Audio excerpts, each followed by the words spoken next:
I'm Erik Naso for Newsshooter.com, and this is my review of the GH5S. The Panasonic GH5S is a video camera that shoots stills. Yeah, they kind of flipped the script on this one. The new features are all aimed towards videography. With the slightly larger sensor, you also get about 9% more field of view. Pretty handy for those wide shots. With the new dual ISO, you can really take the ISO levels up much higher than the GH5. It's very impressive. Alright, let's jump in and start this review. Let's take a look at some of the accessories. The GH5S uses the same battery, but it comes with a different charger. It uses USB to charge a battery and requires also the use of an AC adapter. You can also use a USB port on your computer. This might be a love-hate thing, as having smaller and lighter is good for travel, but when you have more pieces, you could lose those as well. It takes about 190 minutes to fully charge the battery. Here is the GH5 and the GH5S's charger. The body of the two cameras are exactly the same. However, the buttons do sound different. They're more firm and have a louder click to them. This is the GH5S, and this is the GH5. Also, the display button is a little bit raised. Not sure if I like that or not. I actually don't like that button very much at all. But I guess maybe their thinking is if you can feel it a little bit more, you could avoid pressing it.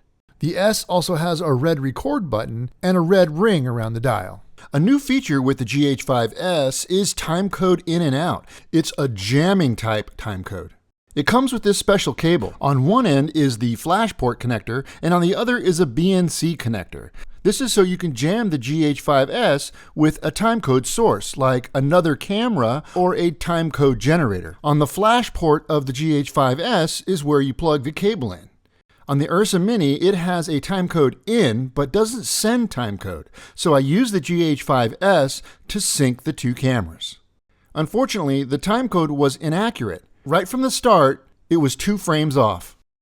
After further testing with other cameras like the C300 Mark II, I had the same problems. The issue is really not with the camera, it's with the technology that is being used in, well, pretty much all of these cameras. And these drift over time.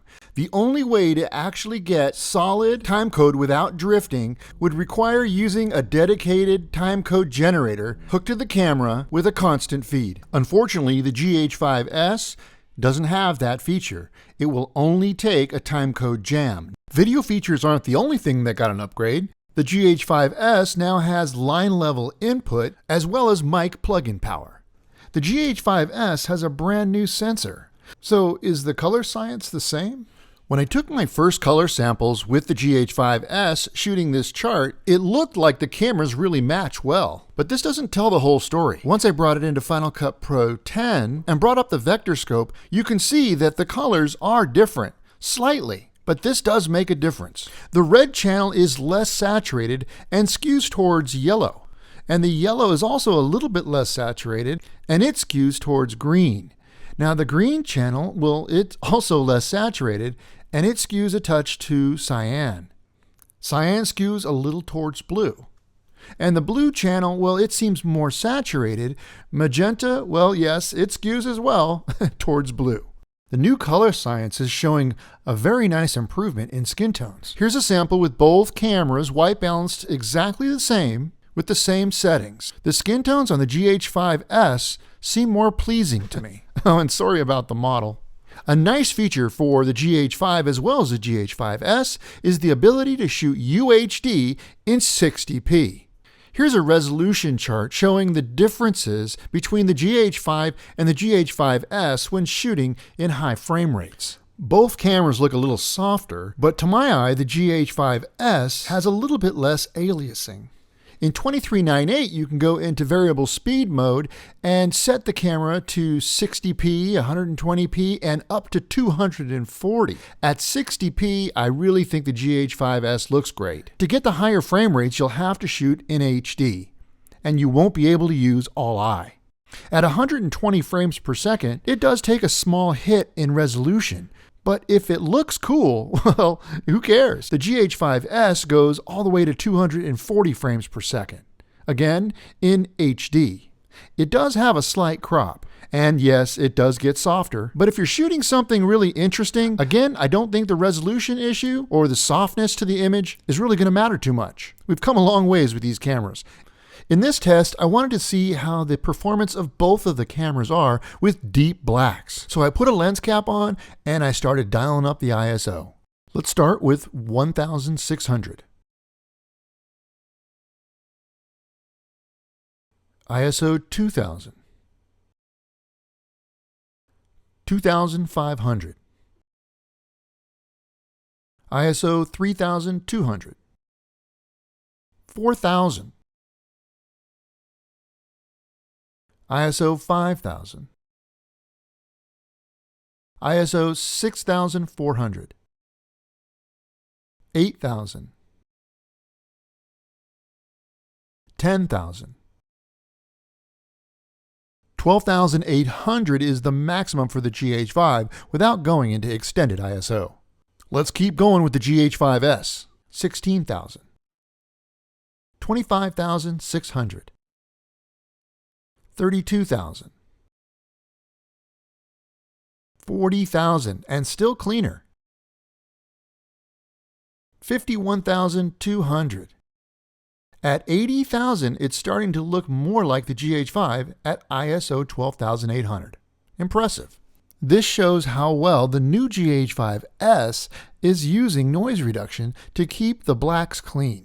Here I'm stepping through the low ISO levels of the GH5S, and they compare pretty well with the GH5. Now, in order to keep the exposure pretty close or level, I did have to adjust the light and change my f-stop. The GH5S was set to dual native ISO in low up until 800 ISO. At that point, I had to switch over to high ISO. The two cameras look very similar up until you get to about 3200 ISO. That's where the GH5S really starts to shine. As we get closer to 6400 ISO, the GH5S really outperforms. The cap for the GH5 is 12,800. At 16,000 ISO, the GH5S is looking good.